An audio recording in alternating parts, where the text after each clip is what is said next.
El sábado bandera en Noja y hoy domingo en casa delante de la afición, delante de ese espigón verde, un gran segundo puesto para Álava Guadalupecoa. En la clasificación general aventaja en 8 puntos a la segunda tripulación que es Orio y se afianza en el liderato.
victoria en casa de Hondarribia, en casa del líder, contentos, ¿no?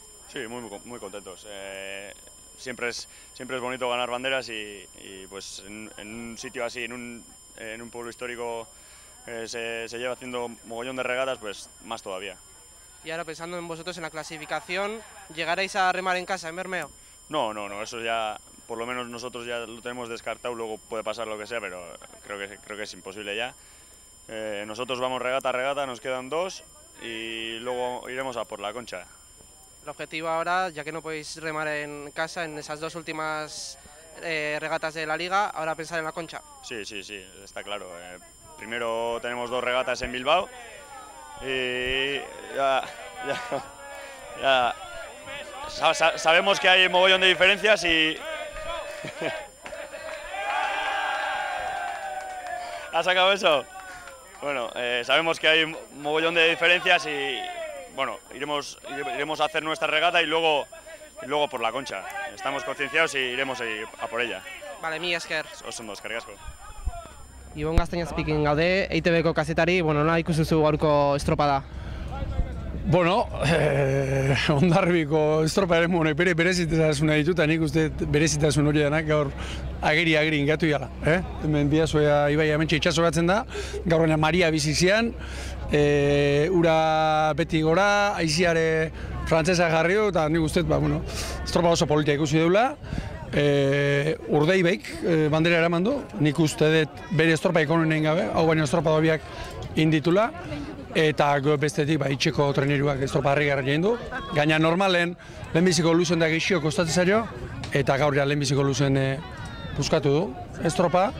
Eta, politia, eta gero Hondarribik, ligei behira eta aurrera pauso erabaki horra ez da gutxi joike, baina untia. Ligari begiratuta, 8 puntoia hori asko da.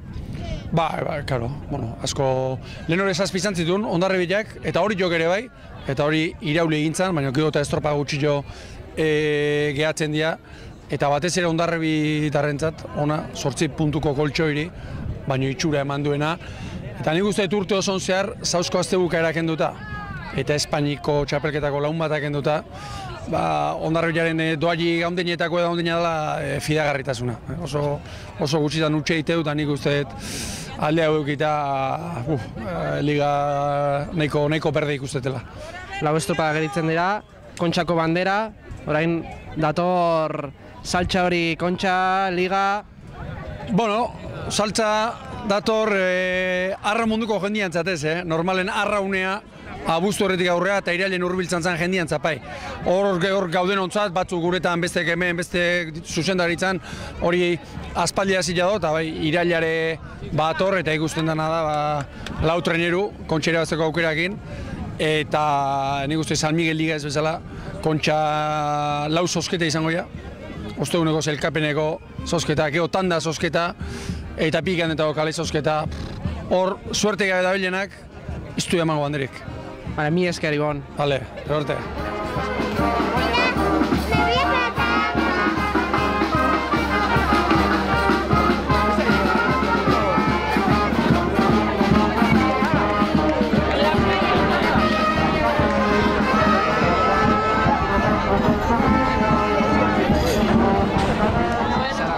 EITB-ko kazetari, nola ikusi duzu gaurko estropada, Urdaibaik irabazi, bigarren Hondarribi eta 7. Orio.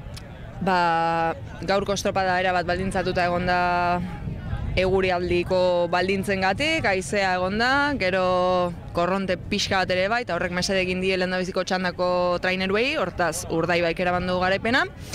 Baina orezko txanda oso borrokatua ere ikusi dut, eta etxeko traineruak bigarren egin du, merezita gainera, eta hoxe.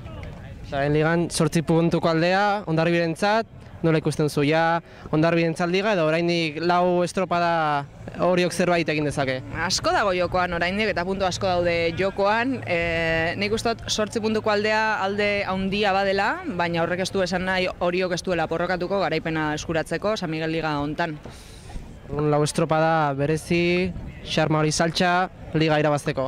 Bai, puri-purian dago liga, ezin dezakegu momentuz gaur abuztuak 24 honetan esatia liga Hondarribik irabaziko dagoela, baina gertura dauka hori egia da, baina horiok ere borrokatuko duela argi dago. Vale, mi esker Sara. Zuri.